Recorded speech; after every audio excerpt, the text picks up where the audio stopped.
ओम शांति। 20/10/2023 की प्रातंगिक बाप-दादा मधुबन। मीठे बच्चे, देह से सब कुछ भूल एक बाप को याद करो, तब कहेंगे मातीले बच्चे। इस पुरानी दुनिया से अब तुम्हारी बुद्धि हट जानी चाहिए। प्रश्न है, बाप का ज्ञान किन बच्चों की बुद्धि में सहज ही बैठ जाता है? उत्तर है, जो गरीब बच्चे हैं, जिनका मोह नष्ट है और बुद्धि विशाल है, उनकी बुद्धि में सारा ज्ञान सहज बैठ जाता है। बाकी जिनकी बुद्धि में रहता है हमारा धन, हमारा पति, वह ज्ञान को धारण कर ऊंच पद पा नहीं सकते। बाप का बनने के बाद भी लौकिक संबंधों को याद करना माना कच्ची सगाई। उन्हें सौतेला कहा जाता है। गीत है, मरना तेरी गली में, जीना तेरी गली में। ओम शांति। मीठे मीठे बच्चों ने गीत का अर्थ तो आपने समझा होगा। अब जीते जी आकर के बाप का बनना है और पुरानी दुनिया, जिसको रौरो नर्क कहा जाता है, उनको भूलना भी है और छोड़ना भी है। ही रौरो नर्क को भूल फिर स्वर्ग को याद करना है। अपने को आत्मा समझ अपने बाप को याद करना है। पुरानी दुनिया बुद्धि से हट जानी चाहिए। उनके लिए पुरुषार्थ चाहिए। यह है जन्म जन्मांतर का कर्म बंधन, इस जन्म का नहीं, जन्म जन्मांतर का कर्म बंधन है। कितने पाप किस किस के साथ किए हैं, वह सब जन्म ले भोगने पड़ते हैं। तो इस कर्म बंधन की दुनिया को भूल जाना है। यह अच्छी दुनिया है, पतित शरीर है ना, इससे मोह मिटाना है। गरीबों का मोह सहज मिट जाता है, साहूकारों का मुश्किल मिटता है। वह समझते हैं हम स्वर्ग में सुखी बैठे हैं, गरीब दुखी हैं। यूं तो सारा भारत गरीब है, फिर उनमें भी जो गरीब हैं वे झट उठाते हैं। उन्हों के लिए ही बाप आते हैं। गरीबों को जास्ती वर्षा मिलता है। सब सेंटर्स में देखो, साहूकार कोई मुश्किल ठहर सकते हैं। स्त्रियां भी गरीब घरों की ही आती हैं। धनवान को तो पति से सुख मिलता है, इसलिए उनसे बुद्धि योग टूट नहीं सकता। गरीब ही अक्सर करके ज्ञान लेते हैं। बाप है ही गरीब निवाज, जिस बाप को सब याद करते हैं, परंतु ड्रामानुसार भगत भगवान को जानते नहीं हैं। भगवान तो है ही एक भक्त का रक्षक, भक्ति का फल देने वाला, सद्गति दाता एक बाप है। तुम बच्चे बाप द्वारा अभी ज्ञान की बातें सुन रहे हो। यह ज्ञान उन्हीं बच्चों की बुद्धि में बैठता है जिनकी बुद्धि विशाल है, मोह नष्ट है, जिनकी बुद्धि में रहता है कि हमारा पति, हमारा धन आदि है। वह ऊंच पद पा नहीं सकते। पद वह पाते हैं जो रत्ता और रचना का परिचय देते हैं। बाप को पहचानने बगैर वर्षा कैसे मिले? साजन से फायदा नहीं हो सकता। जाने पहचाने बगैर साजन से सगाई कैसे हो सकती है?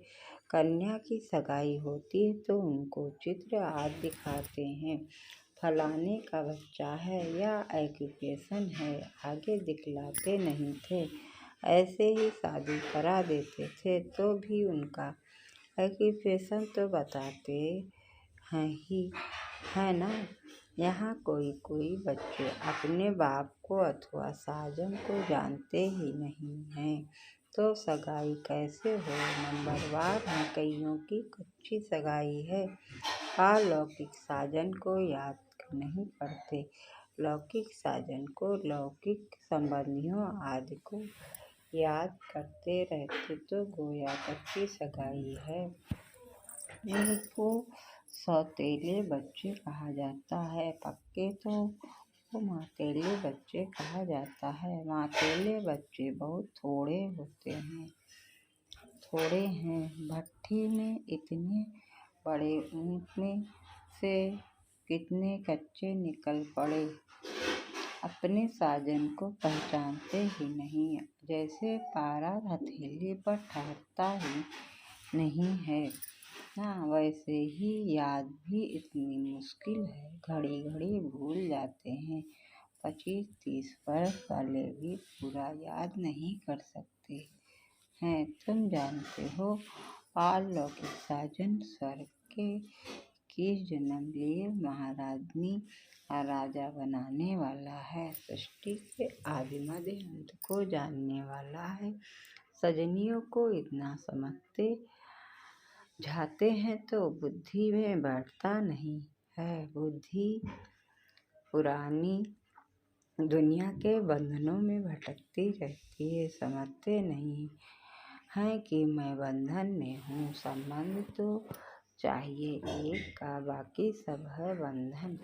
बच्चों को समझाया जाता है एक से संबंध रखो, वह तुमको सृष्टि के आदिमध्य अंत की शिक्षा देते हैं। तुम जानते हो आधा कल्प है ज्ञान कांड, आधा कल्प है भक्ति कांड। ज्ञान कांड में तो 21 जन्मों का वर्षा मिलता है, वहाँ तो सतो प्रधान फिर तमो प्रधान, सतो प्रधान फिर सतो प्रधान से नीचे सतो में, फिर सतो से गिरकर रजो में आना। जब सतो पूरा होता है तो ज्ञान कांड पूरा हो जाता है। द्वापर से भक्ति शुरू होती है, वह भी पहले सतो प्रधान भक्ति होती है, फिर भक्ति भी सतो रजो तमो में आती है। वह भी जारी होने से भक्ति फिर गिरती जाती है। अब यह जानना है कि और किसको समझाना तो बहुत सहज है। तुम बच्चों को रो नर्क से संबंध तोड़ एक से रखना चाहिए। बाप से संबंध रखने की प्रैक्टिस करो, बाप को याद करने से ही विक्रम विनाश होंगे। गरीब अच्छी मेहनत करते हैं तो बलिहारी गरीबों की है, बाप ही गरीबों पर बलिहार जाते हैं। शुरुआत में कितने गोप थे, कितनी माताएं थीं, कितने खत्म हो गए, बाकी थोड़े रहे हैं। माताएं भी थोड़ी रहीं, हाँ कोई कोई साहूकार घर की भी रह गईं, जैसे क्वीन मदर दे आदि। अब तुम्हें मूल बात समझानी है कि जैसे भगवान को सब याद करते हैं, उसका परिचय क्या है। पतित पावन बाप जो राजयोग सिखलाकर नर से नारायण बनाते हैं, उनको नहीं जानेंगे तो तुम पाप करते रहेंगे, बाप को गाली देते रहेंगे। सम्मेलन तो बहुत होते रहते हैं, वहाँ पर समझाने वाले बड़े तीखे चाहिए, समझना चाहिए। तुम वेदों की महिमा समझते हो, परंतु इससे कोई फायदा होता तो होता नहीं, फायदा तो एक बाप से ही होता है, जिसको हम जानते हैं, तुम नहीं जानते हो। आओ तो हम आपको समझाएं, बाप को पहचाने। बिना वर्षा कैसे मिलेगा, बाप का वर्षा है मुक्ति, जीवन मुक्ति, गति सदगति यह अक्षर सुनाते ही बाप हैं। तुम बच्चों को याद रखना चाहिए और कोई चीज़ से फायदा नहीं। बाप को और रचना के आदि मध्य अंत को जानना है। इसमें भी आधा कल्प है, भक्ति कांड आधा कल्प है, सद्गति ज्ञान कांड भर सम्मेलन करते हैं, परंतु खुद ही मूझे हुए हैं, समझते कुछ भी नहीं। तुम सबको बाप का परिचय देना है। जब बहुतों को परिचय मिल जाएगा तब कहेंगे कमाल है। यह तो सारे सृष्टि के आदमी अंधकार रात चित्रों सहित बतलाते हैं। माताओं को बड़ा नशा रहना चाहिए। पुरुष मदद करने लिए तैयार हैं। डायरेक्शन बाप देते हैं। करना माँ का न्याय माताओं को है। आजकल कन्याओं माताओं की महिमा जाती है। गवर्नर प्राइम मिनिस्टर भी माताएं बनती हैं। एक तरफ हैं वह माताएं, एक तरफ हो तुम पांडव की माताएं। उन्हों की उछल जाती है क्योंकि उनका राज है। तुमको तो 3 पैर पृथ्वी के भी नहीं मिल सकते हैं। बाप तुम बच्चों को अनेक रात समझाते रहते हैं।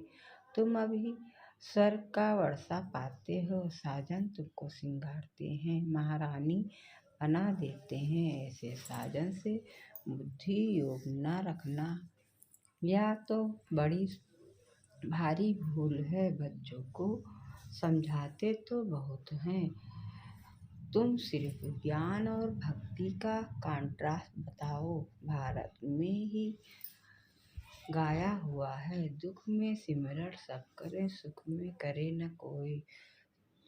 सुख में क्यों याद करेंगे, अभी वह नई दुनिया स्थापन हो रही है, परंतु सुख का वर्षा भी पूरा लेना चाहिए। माता पिता जानते हैं हर एक कितना का लायक है। मौत जब नज़दीक आएगी तो बताएंगे तुमने पुरुषार्थ पूरा नहीं किया है, तब तुम्हारा ऐसा हाल हुआ है। वह भी बताएंगे कि तुम किस किस्म की प्रजा में जाएंगे, किस किस्म के नौकर चाकर बनेंगे, सब बताएंगे। अच्छा, कई बच्चे समझते हैं आज हमने मुरली बहुत अच्छी चलाई, परंतु नहीं, यह तो शिव बाबा आकर मदद करते हैं। अपना अहंकार नहीं होना चाहिए। तुमको तो बाप सिखलाते हैं, जो तुम सुनाते हो। बाप ना होता तो तुम्हारी मुरली काहे की। मुरलीधर के बच्चों को मुरलीधर बनना चाहिए, नहीं तो ऊंच पद पा नहीं सकेंगे। फल कुछ न कुछ फायदा हो जाता है। कोई सेंटर खोलते हैं तो बहुत आशीर्वाद मिलती है। इतना समय पढ़ाई की है तो आप ही सर्विस कर सेंटर जमाना चाहिए। खुद सीखते हैं तो क्या औरों को नहीं सिखला सकते। ब्रह्मा कुमारी की मांगनी करते हैं तो बाबा समझ जाते हैं।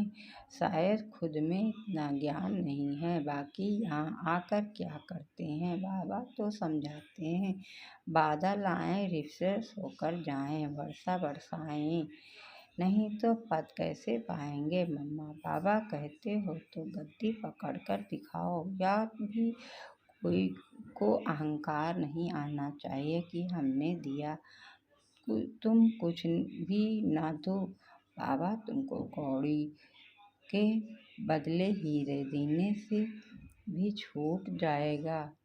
अच्छा, मीठे मीठे सिकल्ले बच्चों प्रति माता पिता बाप दादा का याद प्यार और गुड मॉर्निंग। रूहानी बाप की रूहानी बच्चों को नमस्ते। हाँ, सब रूहानी बच्चों की तरफ से रूहानी माता पिता बाप दादा को याद प्यार, गुड मॉर्निंग, नमस्ते नमस्ते नमस्ते। धारणा के लिए मुख्तार है। पहली पॉइंट, एक के साथ सर संबंध रख बुद्धि योग अनेक बंधनों से निकाल देना है। एक के साथ पक्की सगाई करनी है, बुद्धि योग भटकाना नहीं है। दूसरी पॉइंट है, बाप समान मुरलीधर बनना है। मैंने अच्छी मुरली चलाई, इस अहंकार में नहीं आना है। बादल भरकर वर्षा करनी है, पढ़ाई की है तो सेंटर जमाना है। वरदान है बाप को सामने रख ईर्षा रूपी पाप से बचने वाले विशेष आत्मा भव। बाप को सामने रख ईर्षा रूपी पाप से बचने वाले विशेष आत्मा भव। विस्तार से है। ब्राह्मण आत्माओं में हम शरीक होने के कारण ईर्षा उत्पन्न होती है। ईर्षा के कारण संस्कारों का टक्कर होता है। लेकिन इसमें विशेष सोचो कि यदि हम शरीक किसी विशेष कार्य के निमित्त बना है तो उनको निमित्त बनाने वाला कौन? बाप को सामने लाओ तो ईर्षा रूपी माया भाग जाएगी। अगर किसी की बात आपको अच्छी नहीं लगती है तो शुभ भावना से ऊपर दो। ईर्षा बस नहीं, आपस में रेस करो, रीस नहीं तो विशेष आत्मा बन जाएंगे। स्लोगन है बाप को अपना साथी बनाकर माया के खेल को साक्षी हो देखते चलो हो। अपना साक्षी बनाकर माया के खेल को साक्षी हो देखते चलो हो। मातेश्वरी जी के महावाक्य अपना असली लक्ष्य क्या है? पहले ये जानना जरूरी है कि अपना असली लक्ष्य क्या है, वो भी अच्छी तरह से बुद्धि में धारण करना है। तब ही पूर्ण रीति से उस लक्ष्य में उपस्थित हो सकेंगे। अपना असली लक्ष्य है मैं आत्मा उस परमात्मा की संतान हूँ, असल में कर्मातीत हूँ। फिर अपने आप को भूलने से कर्म बंधन में आ गई। अब फिर से वो याद आने से इस ईश्वरीय योग में रहने से अपने किए हुए विक्रम विनाश कर रहे हैं। तो अपना लक्ष्य हुआ मैं अब आत्मा परमात्मा की संतान हूँ। बाकी कोई अपने को हम सो देवता समझ उस लक्ष्य में स्थित रहेंगे तो फिर जो परमात्मा की शक्ति है वो मिल नहीं सकेगी और न फिर तुम्हारे विक्रम विनाश होंगे। अब यह तो अपने को फुल ज्ञान है मैं आत्मा परमात्मा की संतान कर्मातीत हो भविष्य में जाकर जीवन मुक्ति देवी देवता पद पाएंगे। इस लक्ष्य में रहने से वह ताकत मिल जाती है। अब यह जो मनुष्य चाहते हैं हमको सुख शांति पवित्रता चाहिए, वो भी जब पूर्ण योग होगा तब ही प्राप्ति होगी। बाकी देवता पद तो अपनी भविष्य प्रारब्ध है, अपना पुरुषार्थ अलग है और अपनी प्रारब्ध भी अलग है, तो यह लक्ष्य भी अलग है। अपने को इस लक्ष्य में नहीं रखना है मैं पवित्र आत्मा आखिरी परमात्मा बन जाऊंगी, नहीं, परंतु हमको परमात्मा के साथ योग लगाए पवित्र आत्मा बनना है। बाकी आत्मा को कोई परमात्मा नहीं बनना है। इस अविनाशी ज्ञान पर अनेक नाम रखे हुए हैं। इस अविनाशी ईश्वरीय ज्ञान पर अनेक नाम रखे गए हैं। कोई इस ज्ञान को अमृत भी कहते हैं, कोई ज्ञान को अंजन भी कहते हैं। गुरु नानक ने कहा ज्ञान अंजन गुरु दिया, कोई ने फिर ज्ञान वर्षा भी कहा है, क्योंकि इस ज्ञान से ही सारी सृष्टि सब हरी भरी बन जाती है। जो भी तमो प्रधान मनुष्य हैं वो सतोगुणी मनुष्य बन जाते हैं। फिर ज्ञान अंजन से अंधियारा मिट जाता है। इसी ही ज्ञान को फिर अमृत भी कहते हैं, जिससे जो मनुष्य 5 विकारों की अग्नि में जल रहे हैं उससे ठंडे हो जाते हैं। देखो गीता में परमात्मा साफ कहता है कामसु क्रोधसु, इसमें भी पहला मुख है काम, जो 5 विकारों के मुख्य बीज है। बीज होने से फिर क्रोध लोभ मोह अहंकार आधार पैदा होता है। उससे मनुष्यों की बुद्धि भ्रष्ट हो जाती है। अब उसकी बुद्धि में ज्ञान की धारणा होती है। तब जब ज्ञान की धारणा पूर्ण बुद्धि में हो जाती है तभी विकारों का बीज खत्म हो जाता है। लोग तो सिर्फ ऐसे ही कहते हैं कि मर्यादा में रहो, परंतु असल मर्यादा कौन सी थी? वो मर्यादा तो आजकल टूट गई है। कहाँ वो सतयुगी त्रेता युगी देवी देवताओं की मर्यादा, जो गृहस्थ में रहकर कैसे निर्विकारी प्रवृत्ति में रहते थे। अब वो सच्ची मर्यादा कहाँ है? आजकल तो उल्टी विकारी मर्यादा पालन कर रहे हैं। एक दो को ऐसे ही सिखलाते हैं कि मर्यादा में चलो। मनुष्य का पहला क्या फर्ज है वो तो कोई नहीं जानता। बस इतना ही प्रचार करते हैं कि मर्यादा में रहो, मगर इतना भी नहीं जानते कि मनुष्य की पहली मर्यादा कौन सी है। मनुष्य की पहली मर्यादा है निर्विकारी बनना। अगर कोई से ऐसा पूछा जाए तुम इस मर्यादा में रहते हो तो कह देते हैं आजकल इस कलयुगी सृष्टि में निर्विकारी होने की हिम्मत नहीं है। अब मुख से कहना कि मर्यादा में रहो, निर्विकारी बनो, इससे तो कोई निर्विकारी बन नहीं सकता। निर्विकारी बनने के लिए पहले इस ज्ञान तलवार से 5 विकारों के बीज को खत्म करना है, तब ही विक्रम भस्म हो सकेंगे। अच्छा, ओम शांति, ओम शांति। ओम शांति। मुरली को सब्सक्राइब